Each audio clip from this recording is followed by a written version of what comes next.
Hey everybody, welcome to Kimmel's Irish Pub. Excuse me, apologize. Mile 22 is the movie tonight.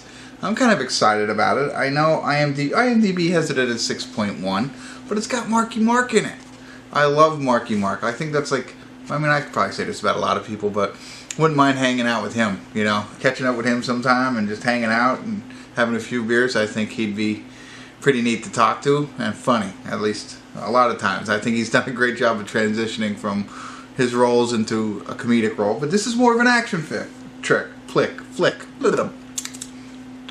No outtakes here. We're just going to leave that right in there for you. But an action flick. Marky Mark's in it. Lauren Cohan from The Walking Dead. John Malkovich from Everything Else. Ronda Rousey's in this. I didn't know that. Okay. You know, so and some other people. Anyway, it is about an elite American intelligence officer, aided by a top-secret tactical command unit, tries to smuggle a mysterious police officer with sensitive information out of the country. You know, just your normal, everyday stuff here, with some good actors, and hopefully it's going to be pretty good. It's an hour and 34 minutes. IMDb 6.1. Let's see if it's any better than it actually is. How can it not be with all these people in it? I talked too much, messed up too much. Let me get into the movie and check back in and tell you what it's really about and what I'm really thinking. So stick around. Hey everybody, I want to do a quick check-in here. We're watching Mile 22 at the 45-minute, 59-second mark. And it wasn't until now that I realized what is really going on. So they are some sort of military operatives, right? And Lauren and Marky Mark and Ronda Rousey, they're all on the same team. And they fight bad guys and terrorists and stuff like that. So they're looking for what seems to be like some kind of powder, radioactive power that can set off big bombs. And I didn't realize this honestly until just now when I paused it to come talk to you. Was there's this other person, a character in this who's wherever they're at, I don't even know, but he has the code or he knows where to find the missing powder that they're trying to recover. And now this is now 46 minutes into the movie and I have no idea what is going on until just now. He has a disc that he goes to the embassy with, and he has the code to open the disc in his head.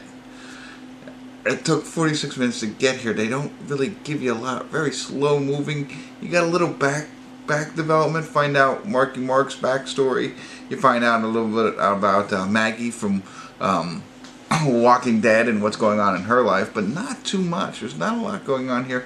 I do think that Marky Mark's character is a little over the top for me, a little much. I needed to tone him back a little bit. I like the character he's playing, but they're just giving him way too much to make it a little over the top for me. Anyway, so now that they have this I don't know what his name is, hold on, whatever, the one character who has the code in his head, I'll get his name for his next check-in. They need to protect him. The deal is, if they protect him and they get him, I think, into the United States, he will then give them the code. The code will then show them where this powder is and all is good in the world. And if they don't do it in 8 hours, the disc self-destructs. That's really it. I mean, you don't need to watch now the first 46 minutes of this movie, because everything else, there's really not even action. There's a little bit of action in the beginning, showing them that they're operatives. And then again, when the guy that I was talking about has a code in his head, I gotta get his name, he gets into a little tussle when at the embassy. That's a cool part. Other than that, it's useless. They could have filled it with other stuff. Anyway, that's where we are. Not much left in the movie. I'll get back into it a little bit more, and maybe it'll spice up from here on out. I think it might, because now they have to go 22 miles. That's why it's called Mile 22. I'm not going to understand. So they have to deliver him 22 miles in whatever their city they're in. I'll find out more. I'll get back to you. Hopefully it picks up. If not, I'll let you know. Be right back. Hey everybody, we're at the credits of Mile 22, and I first want to start by talking about, so the actor's name is Uwais, and he plays Lee Noor. I think Lee Noor is, who he plays in this movie. Anyway, he's the person who has the code in his head and a disc in the hand. and that's who they're trying to protect for these 22 miles. And like I said, the build up to that first check-in, very slow, not a lot there. I think they really wasted 40 of those 46 minutes. And then it gets a little bit more exciting. It's kind of like, what is it called, 13 blocks or something like that. Again, they're trying to just get him 22 miles, and people are coming after him, so there's a little bit more excitement. I can't believe this is happening. Why would they go there? Why would they do that kind of stuff happens? A little bit more of Marky Mark being way over the top, and talking to people and the way he acts. I like him aggressive. I liked his character. They just too much for me. Too much. You'll see what I mean, I think, because it's there, but they just went over. Just kept going too much. So as I'm watching this movie, and I'm thinking to myself, okay, so they're carting this guy along, and he actually is helping them. Like, he has a vested interest in getting to the airplane so he can fly to the United States, so he can get off free. So he wants to survive, so he's helping. He does help in certain situations and save some people's lives, but they continue to treat him like a passenger, and I thought that was odd. Then as you see the movie, it even becomes more interesting. One of the other things I thought was cool was how they monitor the vitals of the operatives out in the field. So they have, the other thing I didn't mention was they have a second team that's like 2,000 miles away that monitors the situation. They've got drones, they've got, like I said, vitals, so they can see, what their heart rate is, all that kind of stuff. Help them, navigate through everything that they need to do. And that's John Malkovich runs that portion of the organization. So that was pretty neat. One other kind of, I don't know, just throw it out there. So they start talking about Marky Mark's character and how he's come to be. They do it real quick, which is fine. But they mention he's gifted, and they show a picture of a puzzle on the ground and then a box of like the hardest puzzle ever put together. And it's just white puzzle pieces. And it didn't dawn on me. They show that, and then the whole movie goes on. And they show the puzzle pieces again at the end, and it kind of reminded me, it's like they made this big deal, or at least they alluded to the fact about how gifted he is.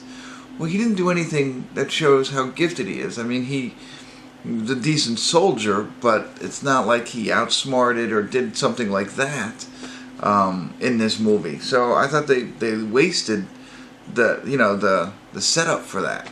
That I think he should have done something to show like how smart he is or how gifted he is. Again, he showed he was a good soldier or whatever, but nothing to say he can put the greatest puzzles together. So that was kind of lost on me there. There's a lot of areas of opportunity with this film. The ending was not one of those. I thought the ending was great. You see the ending, you're watching this whole thing going by, and it's really like the same movie we've seen many times, like I said, where they're just trying to get a prisoner to safety, and there's all this action that happens. But then they just throw this little bit at you, a little far-fetched, whatever. I'm not going to go into detail with that. You have to watch this film on your own to check it out. They had the pieces there. They have a good character. They just blew that. They have a good story with a decent ending, I think.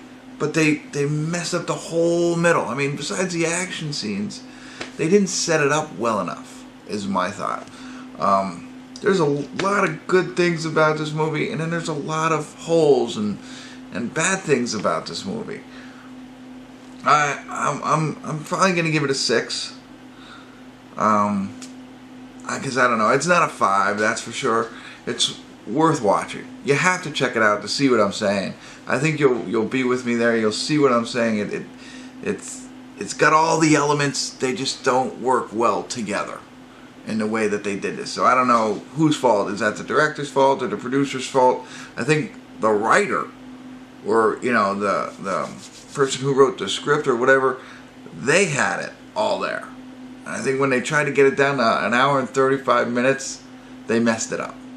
Or they filmed it out of order and they tried to put it back together and they didn't put the puzzle back together. Oh, there you go. That's mine. I think I did a pretty good job on this review without spoiling it for you. So check it out, please. and leave me some comments. Let me know what your thoughts are. I'd love to hear from you. And thanks for tuning in. Kimmel's Irish Pub.